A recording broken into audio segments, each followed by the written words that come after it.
मेरा ये मानना है कि कोई भी एग्जामिनेशन, परीक्षा और प्रतियोगिता, अगर परीक्षा का प्रश्न पत्र अगर कठिन है तो प्रतियोगिता सरल है, और अगर प्रश्न पत्र अगर सरल है तो प्रतियोगिता बहुत कठिन है। आप इसको इस तरह से भी समझ सकते हैं कि अगर हम 2+2 पूछते हैं किसी से तो सब के सब 4 बोल देगा, तो हम छांटेंगे कैसे? और किसी ने गलती से अगर कोई कुछ भी सिली मिस्टेक कर दिया, छंट जाएगा फिर। इसलिए क्वेश्चन अगर सरल है तो प्रतियोगिता कठिन है, और उल्टा इसका फिर। नमस्कार, आप देख रहे हैं लाइव सिटीज़। मैं हूं आपके स्टार शिवम। आज पूरे बिहार में 68वीं बीपीएससी की पीटी परीक्षा हुई थी, जो कि संपन्न हो चुकी है। आपको बता दें कि बीपीएससी के अध्यक्ष अतुल प्रसाद ने जानकारी दी है कि हर एक परीक्षा केंद्र पर कदाचार मुक्त जो परीक्षा है वो हुई है। क्या कुछ कह रहे हैं अतुल प्रसाद, पहले आप वो सुने। कहना चाहूँगा कि आप लोग no news is good news इस बार टीवी पर कम ही चल रहा था।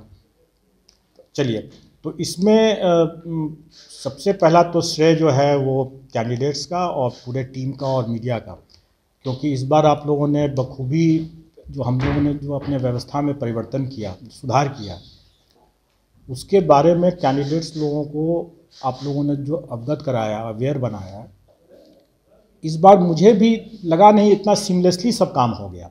पिछले बार जब ये प्रयोग किया गया था 30 सितंबर को, तो उस समय कई चीज़ नए थे, तो उसमें कई जगह पर कन्फ्यूज़न भी लोगों को हुआ था। इस बार बखूबी तरीके से हो गया। हमें भी कोई ज़्यादा कुछ क्वेश्चंस नहीं आए, वहाँ से कोई कंप्लेन नहीं आया, कोई किसी तरह के कोई कन्फ्यूज़न किसी को नहीं हुआ।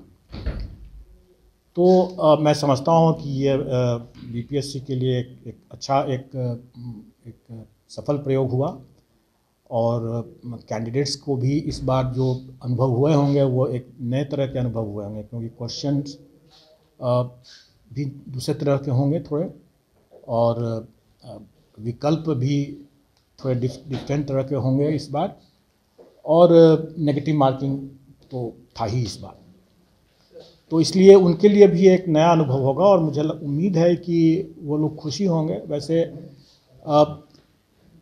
मेरा ये मानना है कि कोई भी एग्जामिनेशन, परीक्षा और प्रतियोगिता, अगर परीक्षा का प्रश्न पत्र अगर कठिन है तो प्रतियोगिता सरल है, और अगर प्रश्न पत्र अगर सरल है तो प्रतियोगिता बहुत कठिन है।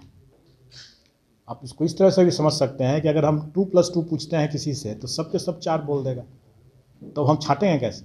और किसी ने गलती से अगर कोई कुछ भी सिली मिस्टेक कर दिया, छंट जाएगा फिर। इसलिए क्वेश्चन अगर सरल है तो प्रतियोगिता कठिन है, और उल्टा इसका फिर। तो इस बार हम लोगों ने क्वेश्चन का स्तर भी बेहतर रखा, और मैं समझता हूँ कि क्वेश्चन भी इस बार काफ़ी लेंदी होगा, और ये जानबूझकर के ऐसा रखा गया। वैसा इसलिए कि लोगों को मतलब तुक्का मारने की कोई ज़रूरत ही नहीं रहे। अभी मैं देख रहा था, जब हम लोग नेगेटिव मार्किंग जब हम लोग ने इंट्रोड्यूस किया, तो उसका देखने लगा कि कई लोग अब तुक्का कैसे लगाया जाए इसके बारे में बड़े बड़े ज्ञान और विज्ञान की बात करने लगे लोग। तो अब अगर 150 क्वेश्चन है, अगर आपको आता है, तब भी शायद आप सभी 150 न कर पाएँ इतने कम समय में।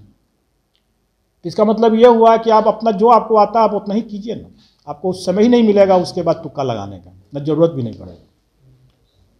तो जानबूझ करके इसको थोड़ा सा लंबा भी रखा गया था, और नेगेटिव मार्किंग का था, एक डर था लोगों को, ताकि कम से कम तुक्का लगे और सही मेरिट का इसमें आकलन हो सके। दूसरा जो हम लोगों ने जो अपने 67th के पीटी पुनर्परीक्षा से जो अनुभव लिया, उसमें एक परिवर्तन किया इस बार। मैंने पहले भी कहा था कि अगर हम ये मान के चलें कि चोरी नहीं होगा, कदाचार नहीं होगा, और जैसे पिछले बार सक्सेसफुल रहा तो इस बार भी हो जाएगा, तो कोई ज़रूरी नहीं है, हो सकता है कि उसका भी काट निकाल ले लोग। इसलिए परिवर्तन हमेशा होते रहना है। तो इसलिए हम लोगों ने इस बार थोड़ा सा परिवर्तन किया था। पिछले बार हम लोगों ने जो स्टील का ट्रंक जो भेजा था वो सेंटर सुपरिटेंडेंट के चैम्बर में ही खुला था, और उसके बाद सील्ड पैकेट में क्वेश्चन पेपर जो था वो सभी हॉल्स में गया था, और फिर सील्ड पैकेट जो क्वेश्चन पेपर का था वो फिर हॉल में खुला था। तो आपने साफ तौर पे सुना 68वीं बीपीएससी की परीक्षा जो है वो संपन्न हो चुकी है और इसकी पूरी जानकारी जो है वो बीपीएससी के अध्यक्ष अतुल प्रसाद ने दी है और उन्होंने बताया है कि पूरे तरीके से शांतिपूर्ण ढंग से परीक्षा संपन्न हुई है। बहरहाल अब बने रहे हमारे साथ। अगर आपने हमारे चैनल को सब्सक्राइब नहीं किया है तो जल्द से जल्द सब्सक्राइब कर ले। धन्यवाद।